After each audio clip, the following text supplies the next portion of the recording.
Dans cette conférence, Bernard de Montréal et Richard Glenn discutent de la relation entre l'ego et le supramental.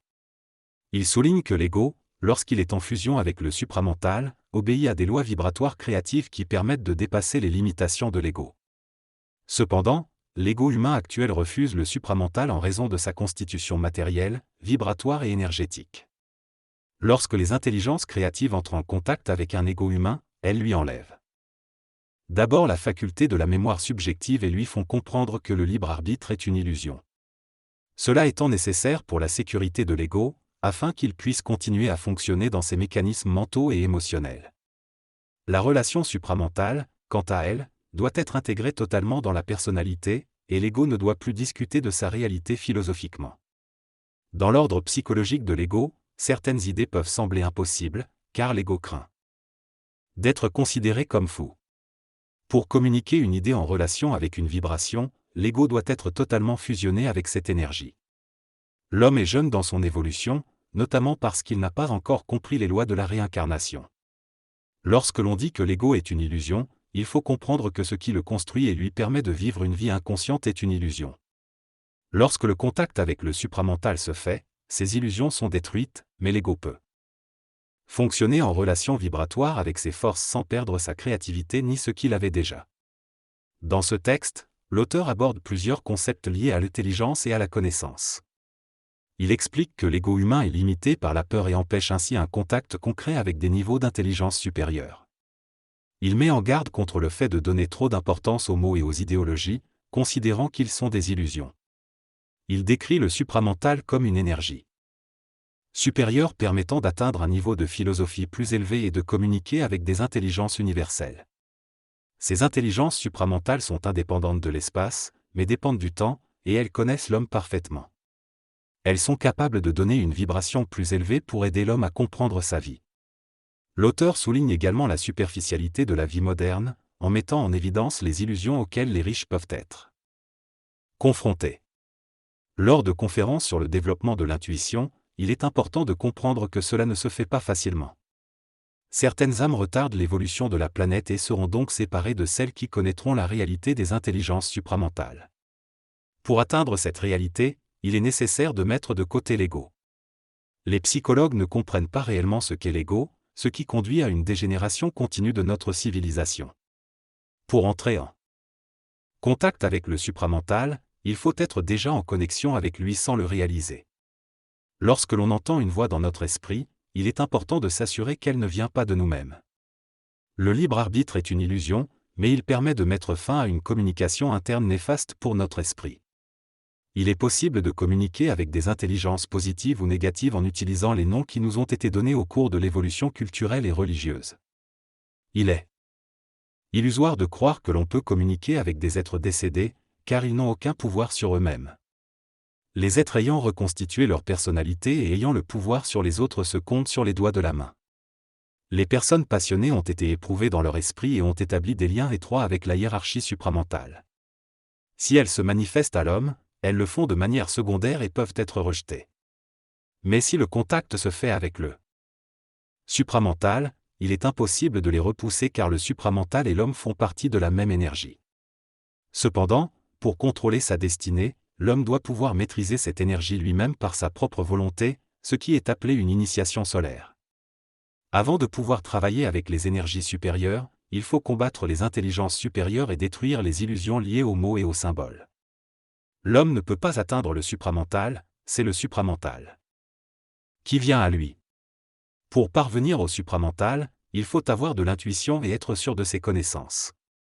Travailler avec une intelligence créative permet de vivre dans l'harmonie et de créer de l'harmonie dans son environnement. Éliminer tous les désaccords est essentiel. Les livres sur la volonté ne mentionnent pas que la volonté dont ils parlent est mécanique. Passer de son énergie propre au supramental est difficile en raison de l'ego, qui rend le passage presque impossible à ces énergies. Recevoir des chocs est nécessaire pour la transmutation interne. Dans ce passage, l'auteur aborde différents sujets liés à la spiritualité ésotérique. Il explique que la fin ultime réside en nous-mêmes et non dans les choses que nous utilisons. Il parle également du concept de supramental, mais souligne que les détails cosmiques et les contacts avec cette réalité supérieure sont sans importance. L'auteur insiste sur le fait que tout est illusion, mais pas dans le sens hindou où le mot illusion est utilisé. Il explique que la réalité ne peut être comprise que par soi-même et que cela ne lui confère pas une place spéciale par rapport à autrui. Il met en garde contre les comparaisons, qui sont une perte d'énergie et invite à avoir confiance en soi. L'auteur explique également le danger des influences, qui sont toutes mauvaises malgré leur apparence positive. Il parle du paradoxe comme un concept philosophique mais insiste sur le fait qu'il est impossible à résoudre. L'auteur affirme qu'il faut se tourner vers le supramental pour sortir du paradoxe et comprendre des choses qui ne peuvent être pensées rationnellement. Enfin, il souligne l'importance de ne pas penser pour accéder à des connaissances supérieures. Dans ce texte, l'auteur parle d'un jeu qui permet de communiquer avec des intelligences. Progressivement, ces intelligences effacent la capacité de penser et de se souvenir, afin de faire un lavage de cerveau créatif pour enlever les illusions liées à l'ego. Ce lavage de cerveau est terminé, les intelligences dirigent l'évolution de l'individu et le mettent sur le même niveau vibratoire qu'elle. À ce moment-là, on peut commencer à être responsable de sa destinée et du droit de destinée dans la galaxie, qui est un droit sévère. Certaines civilisations ont perdu ce droit en raison de la baisse de leur niveau vibratoire. La Terre est programmée de cette manière. L'auteur explique également que les astrologues invoquent d'abord chaque position planétaire dans leur propre mental, et que des supports extérieurs sont utilisés pour permettre une fusion temporelle entre l'énergie et le système psychologique de l'astrologue.